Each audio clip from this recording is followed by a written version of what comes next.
En este capítulo vamos a conocer el movimiento poblacional que ocurrió durante toda esta época. Hablaremos de la repoblación, de la fundación de aldeas y ciudades y de viajes, especialmente haremos hincapié en el Camino de Santiago.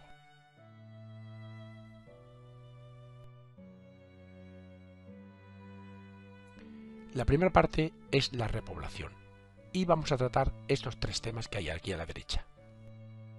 La repoblación consistió en la ocupación por parte de los nuevos habitantes de las tierras deshabitadas, el Valle del Duero, la Plana de Vic, por ejemplo, o reconquistadas a los musulmanes, el Valle del Tajo o el Valle del Ebro. Y hubo dos tipos, las libres y las concejiles. Las libres ocurrieron durante los siglos IX al X y fue mediante presura o aprisio. ¿Qué significa esto? Que el rey concedía tierras a campesinos libres y los colonos cultivaban pequeñas parcelas que se llamaban alodios y creaban aldeas. Los pastos, el agua y los bosques eran bienes colectivos. Y las concejiles fueron durante los siglos XI al XII. En ellas el rey organizaba repoblaciones colectivas en zonas fronterizas que padecían constantes ataques.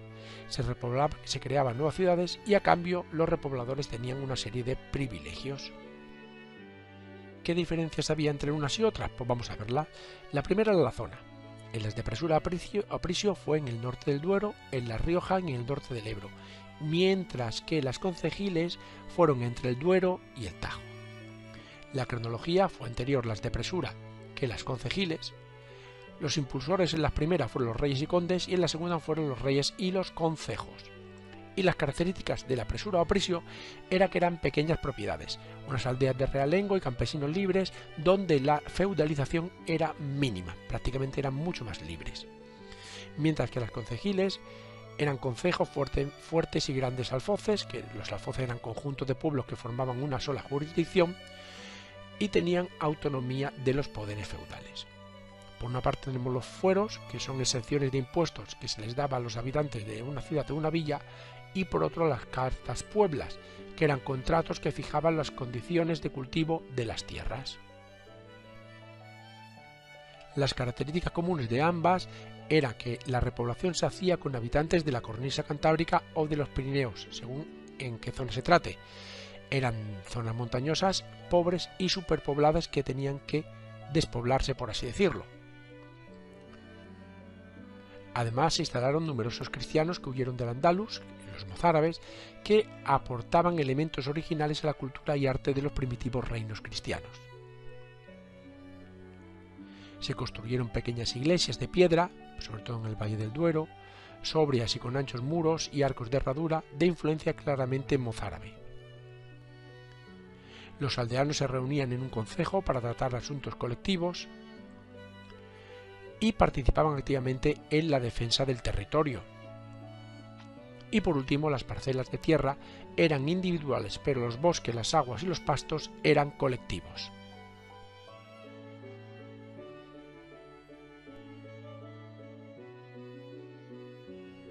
En segundo lugar hablaremos de la fundación de aldeas y ciudades, concretamente de sus datos genéricos. Estos eran los siguientes. Estamos hablando de pequeñas aldeas sobre las que giraba un extenso territorio. Se edificaba una iglesia sobre la que giraba lógicamente la vida de la aldea. Se hacían casas de piedra o de adobe y con techo de paja principalmente. Los animales solían vivir bajo el mismo techo para dar calor. La edificación tenía muy pocas estancias y algunas aldeas incluso se fortificaron.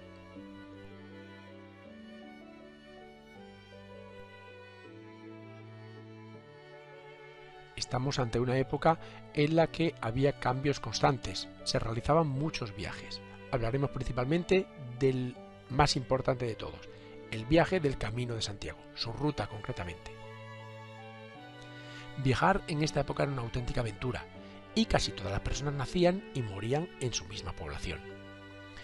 Había varios tipos de viajes, por necesidad, es decir, repoblación, en la que no había retorno al lugar de origen, o por peregrinaje, es decir, por devoción, en la que sí, lógicamente, había retorno al lugar de origen. Estos viajes suponían un intercambio de ideas, arte, cultura, costumbres de diferentes partes de Europa. y suponían toda una revolución cultural. Uno de los viajes más importantes fue el Camino de Santiago como viaje de peregrinación. En el año 814 se encuentran las reliquias atribuidas al apóstol Santiago, y el rey Alfonso II de Asturias manda construir una iglesia para venerar las reliquias del santo. Poco a poco, con el paso del tiempo, se organizan y crean caminos para llegar a Compostela y venerar los restos del santo. La peregrinación se extiende a lo largo de los años por toda Europa occidental hasta finales del siglo IX. Y el camino se llega a convertir en una vía de comunicación e intercambios comerciales y culturales. A partir del siglo XV, esta iglesia se convirtió en uno de los principales centros de peregrinación de toda la cristiandad. ¿Qué consecuencias tuvo? Pues el primero fue un crecimiento de ciudades a lo largo del camino, lógicamente. Además, todo permitió un desarrollo económico de las zonas por las que transcurría. Se construyeron hospederías, hospitales e iglesias a lo largo de su recorrido. Fue, en definitiva, el lugar de entrada en la península ibérica de los estilos románico y gótico.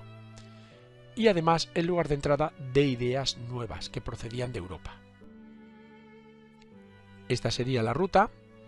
El origen era diferentes puntos de Europa central y el destino era Santiago de Compostela. Cruzaba los Pirineos, atravesaba la parte septentrional de la meseta norte, cruzaba los montes de León y atravesaba Galicia hasta llegar a Santiago de Compostela. Esta era la ruta del Camino de Santiago. La vestimenta habitual de un peregrino estaba compuesta por un sombrero como protección del sol, una concha jacobea como símbolo de peregrinaje, una calabaza para llevar agua, una esclavina para el frío y la lluvia, protegerse lógicamente de las inclemencias del tiempo, un bordón o cayado para apoyarse y también como medida defensiva como contra animales salvajes, un morral para llevar alimentos y unas sandalias para andar el camino. El camino lo recorrían en grupos para poder defenderse mejor. Se identificaban todos por la concha de Santiago y durante la ruta debían ser tratados con respeto. Entraban por un lado de la catedral y salían por el opuesto, pero en la catedral, al haber tantas personas dentro, había un botafumeiro con un incienso para disimular el mal olor. Hay que tener en cuenta que la gente en esa época no se duchaba. Vamos a conocer un poquito de la historia de la Catedral de Santiago. Según la tradición, el apóstol Santiago el Mayor difundió el cristianismo en la península ibérica, y en el año 44 fue decapitado en Jerusalén y sus restos fueron trasladados a Galicia. Debido a las persecuciones romanas de los cristianos en Hispania, su tumba fue abandonada en el siglo III. Y en el año 814 fue descubierta por un ermitaño. El rey Alfonso II de Asturias construyó una capilla en el lugar, convirtiéndose en el primer peregrino del Camino de Santiago. Y en el 829 se construyó una iglesia sobre la primera capilla, ya de un tamaño mayor. En el 899, debido a que cada vez había más gente, se construyó una iglesia prerrománica, concretamente el rey Alfonso III, y el sitio se convirtió ya en un importante lugar de peregrinaje. Ya en el 997 la iglesia primitiva fue reducida a cenizas por el comandante musulmán Almanzor, y en el 1075 se inició la construcción de la actual catedral bajo el reinado de Alfonso VI. Los arquitectos fueron Bernardo el Viejo, sus ayudantes Galpernius Robertus y más tarde Esteban. En la última etapa, Bernardo el Joven terminó el edificio, mientras que Galpernius estuvo al cargo de la coordinación. La construcción se detuvo en distintas ocasiones. En el 1122 se construyó una fuente monumental frente a la portada septentrional y se colocó la última piedra. Ya en el 1128 se consagró la catedral propiamente dicha. En el 1168 fue la última etapa de la construcción a cargo de Mateo, que realizó lo que es la cripta y el pórtico de la gloria. Y por último, la catedral fue embellecida y ampliada en los siglos XVI y XVIII. Aquí podemos ver las diferentes fases de la construcción de la Catedral de Santiago, la primera por Bernardo el Viejo, la segunda por el maestro Esteban, la tercera por Bernardo el Joven y la cuarta por el maestro Mateo, que fue la última de todas. Esta es una vista general de la Catedral de Santiago, tanto de la entrada, que es espectacular, como de la planta. Vemos por dónde entraban, giraban el ábside y salían otra vez los peregrinos. Este es el Pórtico de la Gloria, que es la entrada principal, la vista del detalle y que simboliza cada una de las partes del Pórtico de la Gloria. Podemos ver la altura del peregrino aquí. Realmente debía ser para la gente de la época espectacular entrar por unas puertas tan grandes y a un edificio tan inmenso. Y esto ha sido todo. Muchas gracias por escucharme y espero que te haya servido de ayuda. Para más información entra en yucan.com.